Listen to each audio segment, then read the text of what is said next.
Hey, this is Sharif from CultureToronto.com, and we're here at the Gentleman Expo to find out what this is all about and maybe get down to some of the differences between men and women.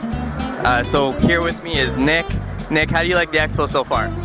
Honestly, it's been a fun time. It's been a fun little showcase just about the different things that, not what men want, but what people think men want. I mean, for example, the beard products have been overwhelming over here, and that's a big sign of like, okay, that's what's fashionable nowadays. Me personally, I'm here for the gadgetry, a little bit of the the whiskey, the Glenlivet. Try the Woodrow Reserve, that's pretty dang good.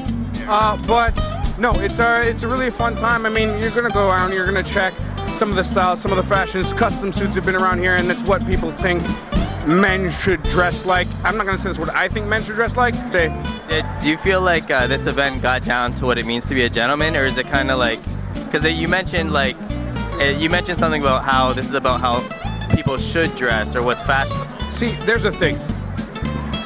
When you ask me if it comes down to what is a gentleman, what actually is a gentleman, I don't think that's something that's gonna be found in a commercial setting such as this, because everyone here is trying to sell something. And a gentleman, there's something more than commerce in what is meant to be a gentleman. I don't really think that you can buy a suit or a beer or a cigar and be a gentleman. It's how you are. It's how you act, and that's not something that you're gonna get from an expo. That being said, I mean, like I said, this is a commercial export, and to be seen as, say, a gentleman and as an alpha male in this society, there are certain trappings, and certainly they're being sold in this area. Certainly you can come here and find a nice suit, some nice cufflinks, a nice tie, and that might be what makes you look like a gentleman, makes you think you're a gentleman, makes other people think you're a gentleman. But to be a real gentleman, that's something that's internal, that's something that you think about, and it's not something that you're going to get from someone else. So do I think that events like this bring out gentlemen or bring out the gentleman in other man? Absolutely not. Life will do that. However, when it comes to, looking good or finding a nice gadget or sampling some choice booze or some meats like that Carnivore Club over there, I love that boar, by the way.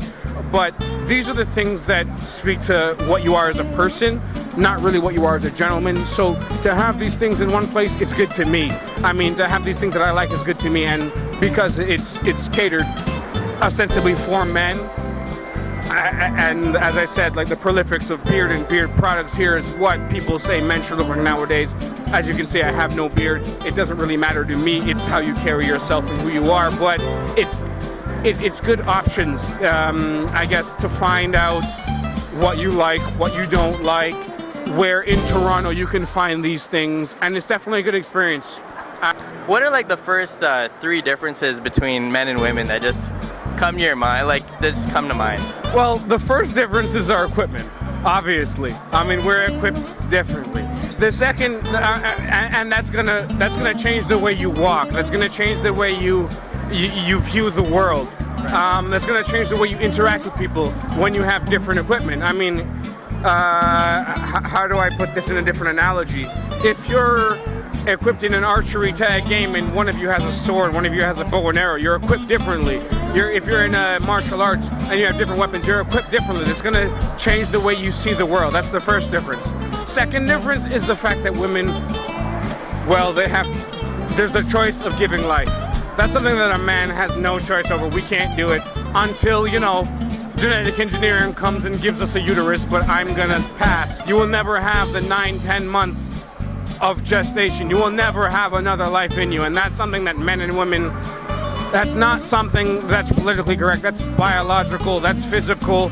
You can call it metaphysical or philosophical, but that's difference number 2. Our equipment and what we're gonna do with our lives. Difference number 3, I guess, is how you view the world in terms of, again, I'm gonna go back to physical stature. Men are, forgive me for saying, built differently. I mean, there are, and if we were to say, look in the UFC, for example, we're gonna find male fighters and female fighters. Rhonda Rousey is my favorite fighter in the UFC. She's amazing. No, she's amazing.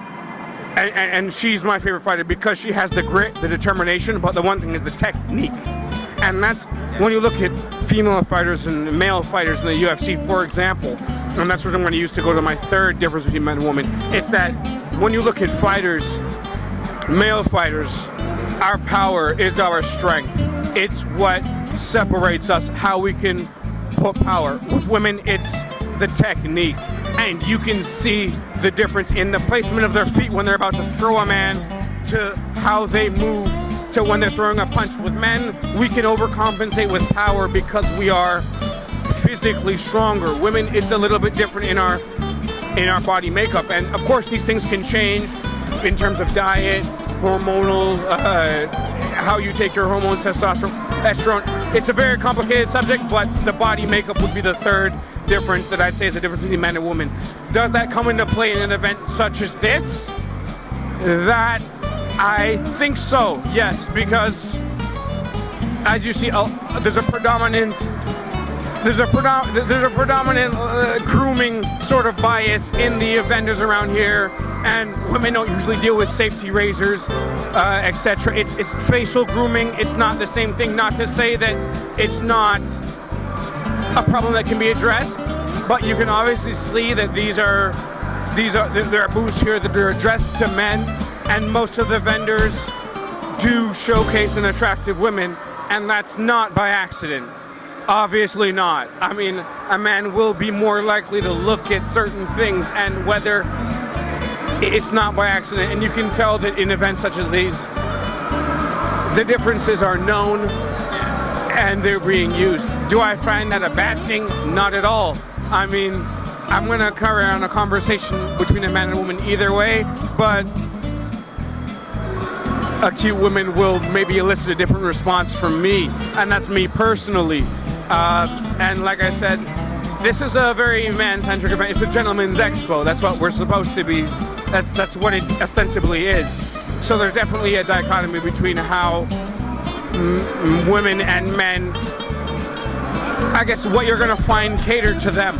I mean, there's definitely more for men here than there is for women. However, you're going to find if you walk down that way, there's a stall that's talking about renting evening dresses, etc.